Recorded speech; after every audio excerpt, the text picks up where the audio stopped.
ગુજરાતી લોક ગાયિકા કિંજલ દવેએ તાજેતરમાં actor businessman ધ્રુવીર Shah સાથે સગાઈ કરી હતી, જે ઇન્ટરકાસ્ટ મેરેજ હોવાથી બ્રહ્મ સમાજમાં વિવાદ ઊભો થયો હોવાની ચર્ચાએ સોશિયલ મીડિયા પર લાંબા સમયથી વેગ પકડ્યો છે।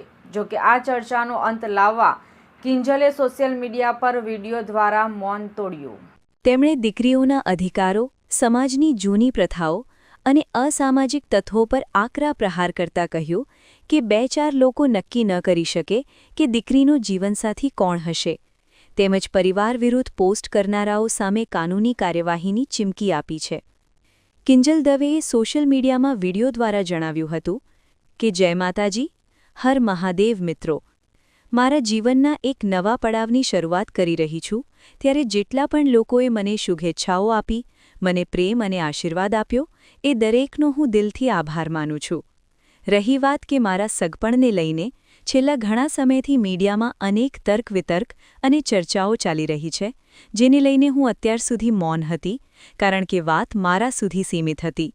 પણ વાત જ્યારે હવે મારા પરિવાર પર છે, મારા પિતા પર છે, ત્યારે એક દીકરી તરીકે હવે મારાથી સહન નથી થતું અને મને લાગ્યું કે હવે આજે મારે બોલવું પડશે। રહી વાત કે મારા સગપણને લઈને છેલ્લા ઘણા સમયથી મીડિયામાં અનેક તર્ક વિતર્ક અનેક ચર્ચાઓ ચાલી રહી છે, જેને લઈને હું અત્યાર સુધી મૌન હતી, કારણ કે વાત મારા સુધી સીમિત હતી। પણ વાત જ્યારે હવે મારા પરિવાર પર છે, મારા પિતા પર છે, ત્યારે એક દીકરી તરીકે હવે મારાથી સહન નથી થતું અને મને લાગ્યું કે હવે આજે મારે બોલવું પડશે। એક બ્રહ્મકન્યા હોવાનું, એક બ્રહ્મ દીકરી હોવાનું મને એટલું ગૌરવ છે કે જેને હું કદાચ શબ્દોમાં નહીં વર્ણવી શકું, અને હું અહીંયા સુધી પહોંચી છું એના માટે શિક્ષિત અને સમજણી જે બ્રહ્મશક્તિઓ છે, બ્રહ્મ સમાજના લોકો છે, એમનો ખૂબ ખૂબ ફાળો રહ્યો છે મારી આ જર્નીમાં। અને હું તો નસીબદાર છું કે મને 18 વર્ણના લોકોનો પ્રેમ અને સપોર્ટ મળ્યો છે અહીંયા સુધી પહોંચવામાં।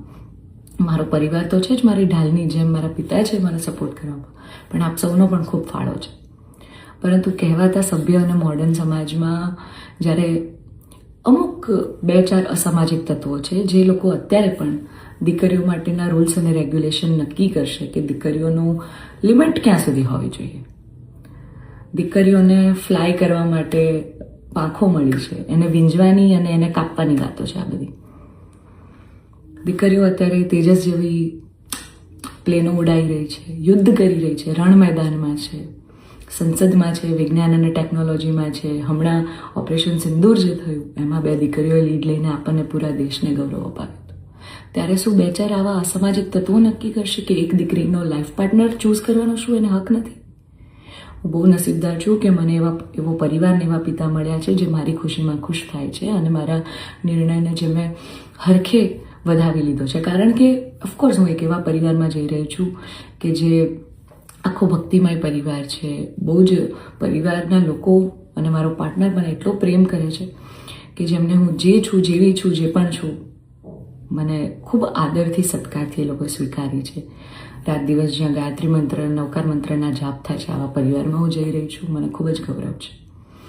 એટલે હું તમામ બ્રહ્મશક્તિઓ, સમજણી અને શિક્ષિત જે લોકો છે, બાકીના લોકોના મગજમાં નહીં ઉતરે કદાચ આવા, પણ જે લોકો શિક્ષિત છે, સમજુ છે, એ લોકોને હું નમ્ર વિનંતી કરું છું કે આવા 2-4 જે અસામાજિક તત્વો છે ને, કે જે દીકરીઓની પાંખોને કાપવાની વાતો કરી રહ્યા છે, પ્લીઝ એને સમાજમાંથી દૂર કરો, નકર આપણો સમાજ ક્યાંયનો નહીં રહે।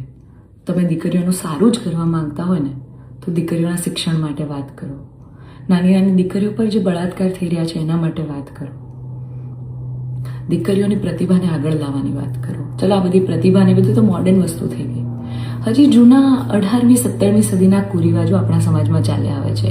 હજી કેટલા બાળ લગ્ન થાય છે આપણને બધાને ખબર છે, સાટા પ્રથા ચાલુ છે જેની પીડિત હું પણ છું, તમને બધાને ખબર છે। દીકરીઓના પૈસા લેવામાં આવે છે, અલા દીકરીઓને તમે ઘૂંઘટામાં રાખો છો અને તમે એમ કહો છો કે અમે દીકરીઓનું સારું કહેવા માંગીએ છીએ। એક બાજુ દીકરીઓ તેજસ જેવી ફ્લાઇટો ઉડાઈ રહી છે, આર્મીમાં છે, નેવીમાં છે, અને એક બાજુ દીકરીઓ ઘૂંઘટામાં છે। એના પરથી જ ખબર પડી જાય છે કે ક્યાં કેટલો વિકાસ છે। હું દરેક બ્રહ્મ શક્તિઓને, બ્રહ્મ આગેવાનોને નિવેદન કરું છું, આજીજી કરું છું કે આવા અસામાજિક તત્વોને સમાજમાંથી હટાવો। જેટલા પણ લોકો હવે મારા પરિવાર વિરુદ્ધ કંઈ પણ પોસ્ટિંગ કરશે, કમેન્ટ કરશે, એમના વિરુદ્ધ હું કાયદેસરના પગલાં લઈશ, કારણ કે એક દીકરી તરીકે બ્રહ્મકન્યા તરીકે જ્ઞાતિના નીતિ નિયમો પ્રમાણે જ્યારે હું ચાલતી હતી ત્યારે નાતના જ કોઈક લોકોએ મારા પરિવાર પર ચીટ કર્યું, અમને અંધારામાં રાખ્યા. એક દીકરી એક સગપણમાં હોય અને તો પણ બીજી સમાજમાં ક્યાંક લગ્ન કરી લે, તમને 2-2 વર્ષ સુધી છુપાવે, તમને ક્યાંય નહીં. તો જ્યારે આ આફત આવી ત્યારે મેં નક્કી કર્યું કે ભાઈ હું આ રિલેશનમાં નહીં રહું. મેં મારા પરિવાર માટે સ્ટેન્ડ લીધું અને કોઈ છોકરાને શું, જ્યારે પરિવાર માટે અને મારા પિતા પર જ્યારે વાત આવશે ને ત્યારે હું ભગવાનને પણ છોડવાની તાકાત ધરાવું છું. એ દીકરી છું હું, બરાબર છે. એટલે આપ સૌને નમ્ર વિનંતી છે કે જેમ દેશની દરેક દીકરીઓ પોતાના જીવનની શરૂઆત કરે છે એમ મેં પણ એક શરૂઆત કરી છે. આને પહેલાં તો કોઈ વિશેષ મોટો મુદ્દો બનાવવાની જરૂર નથી. અને આવા જે અસામાજિક તત્વો છે કે આમ કરશું, નાત બાર કરશું, અરે ભાઈ તમને 5,000માં કોઈ પગાર પર નોકરી રાખવા તૈયાર નથી. તમે તમારા ઘરનું અને તમારું સંભાળો પહેલાં તો. અને આવા અસામાજિક તત્વોને, તમામ બ્રહ્મશક્તિઓને, શિક્ષિત અને સમજણા જેટલા લોકો છે એમને મારી વિનંતી છે કે આવા સામાજિક તત્વોને તમે દૂર કરો સમાજમાંથી, જેથી દીકરીઓ ડરે નહીં અને એમની પ્રતિભા આગળ આવે અને સમાજનો વિકાસ થાય. જય માતાજી, હર Mahadev. Bureau report, LK star news, Surat.